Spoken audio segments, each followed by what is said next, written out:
र नयाँ पुस्ताले आउन तपाईले राजनीतिमा कहिले दिनुहुन्छ त? को बोलेको? को कसले सोधेको? कसले सोधेको? के हो राजनीतिमा भनेको?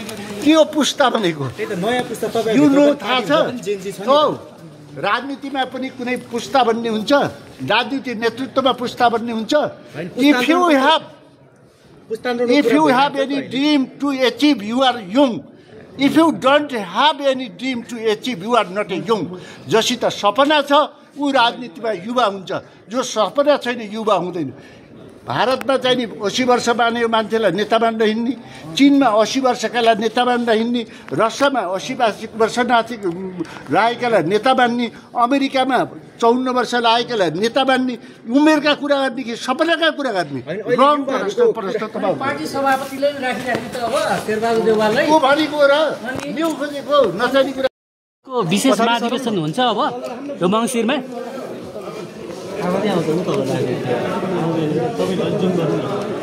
भयो भयो आजदेखि नेपाली कांग्रेसको केन्द्रीय समितिको बैठक सुरु छ। यो मुलुक जलेको छ, धेरै मानिसहरू मारिएका छन्, धेरै मानिसहरू नेताहरू घरबार बिन हुन्छ, राष्ट्रिय सम्पत्तिको अस्तव्यस्त छ। यो बेलामा हाम्रो दायित्व के हो? नेपाली कांग्रेसको इतिहासले के भन्छ भन्दा पहिला हामीले मुलुकको बारेमा सोच्न पर्यो, पहिला। दोस्रो हामीले ल्याएको डेमोक्रेसीको बारेमा सोच्न पर्यो, त्यसको यो देशका जनताहरूको बारेमा सोच्न पर्यो। चौथो यिनी तीनवटा कुरालाई म्यानेज गरेर अगाडि बढाउनको निम्ति पार्टीको अवस्था सोच्न पर्यो। कस्तो पार्टी बनाएर अहिलेको विषम परिस्थितिलाई हाँक्न सकिन्छ भन्ने कुरा सोच्दाखेरि अहिले हामी केन्द्रीय समितिको बैठकमा सुरु गर्छौँ र हामीले चाहे रेगुलर महाधिवेशनको कुरा होस्, विशेष महाधिवेशनको कुरा होस्, हामीले टुङ्गो लाउँछौँ। यति कुरा मैले भन्नु। त्यो डेमोक्रेसीको बारेमा पनि सोच्नु पर्यो भन्नुभयो नि, के भन्नुभएको थियो? अब अहिले तपाईँलाई मानिसका घरमा बस्न छैन, कुटाकुट भएको छ, सम्पत्ति जोडिएको छ, अधिकार अस्तव्यस्त भएको छ, 17,000 भन्दा बढी मान्छेको रगत बगेर देश अस्तव्यस्त बनाएको संविधानको विचल्ली छ, त्यही कुरा भन्न खोजेको। नेतृत्व परिवर्तन हुन्छ कांग्रेसको अब? यो बाबा समयअनुसार नेतृत्व परिवर्तन त हुन्छ, त समयअनुसार हुन्छ। अरू पार्टीमा जस्तो होइन नि। हाम्रो त आदरणीय शेरबहादुरज्यूले मैले छोडिदिन्छु त पहिले भनिसक्नु छ नि। यो कुरा सुन। दोस्रो कुरा अब हुने निर्वाचनको कुरा गर्नुहोस् न। अहिले निर्वाचन फिक्स भएको छ के हो त भन्नुहोस् न। जहिलेसुकै सानसाना कुरा गर्ने होइन कि, यो सोध्नुहोस् न। फागुन 21मा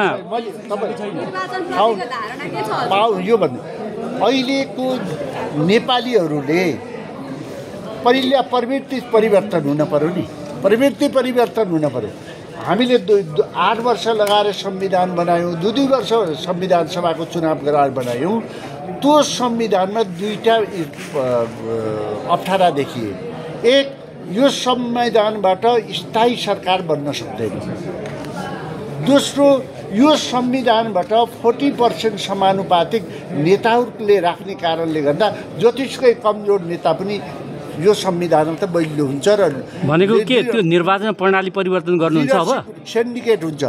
त्यसकारण हामीले के गर्नुपर्छ भने अहिले नेपाली कांग्रेसले सबै राजनीतिक पार्टी र जेनजी पुस्ताहरूसित सल्लाह गरेर यो संविधानमा परिवर्तन गर्नुपर्छ। एक, समानुपातिकलाई कहाँ राख्ने, दोस्रो चाहिँ नि बहुमतको सरकार कसरी आउँछ भन्ने कुरामा दुईटा कुरालाई निकास दिएर केही समयलाई संविधान बिउताएर फेरि त्यो संविधानबाट पास गरे, संविधान संसदबाट पास गरेर हामी निर्वाचन गयौँ भने बल्ल हुन्छ।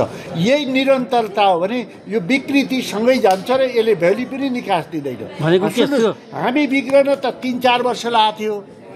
अहिले जेनजी भनेको त साना बाबुहरूको नाममा यिनीहरूले सिंहदरबार जलाएको होइन नि। साना बाबुले कलम समाउने हातले, नेपालको झन्डा समाउने हातले सिंहदरबार जलाएको, सर्वोच्च अदालत जलाएको, जिल्लामा अफिसहरू जलाएको, यसभित्र षड्यन्त्र छ नि। त्यसकारण यो षड्यन्त्र कसले तिर्नुपर्छ भने हरेक कुराको नेतृत्व नेपाली कांग्रेसले गर्नुपर्छ। यो अहिलेको आवश्यकता हो। धन्यवाद। एउटा लास्ट क्वेसन तपाईँले भन्नुभयो, तपाईँले के भन्नुभयो नि, संविधान बिउताएर भन्नुभयो नि। संविधान संसद पुनर्स्थापना परिकल्पना गर्ने संविधानको परिवर्तन गर्नुपर्छ।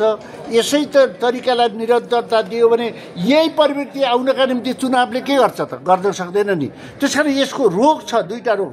यसले बहुमतको सरकार बनाउन दिँदैन, यसले यो समानुपातिकले गर्दाखेरि जो नेता पनि जीवनभरि भइरहन्छ यसको 40, किनभने नेताले 40% आफैले मनोनित गर्न सक्ने भइसकेपछि कुनै पनि नेता फालिँदैन। यो त्यसकारण सिन्डिकेट बन्छ। त्यसकारण यो दुईटा कुरालाई चेन्ज गर। अब नेपाली काङ्ग्रेसभित्र नयाँ पुस्ता ल्याउन तपाईँले राजीनामा कहिले दिनुहुन्छ त राजनीतिबाट? को बोलेको? कसले सोधेको?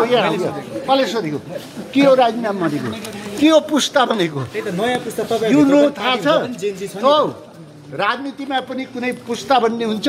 राजनीति नेतृत्वमा पुस्ता भन्ने हुन्छ? If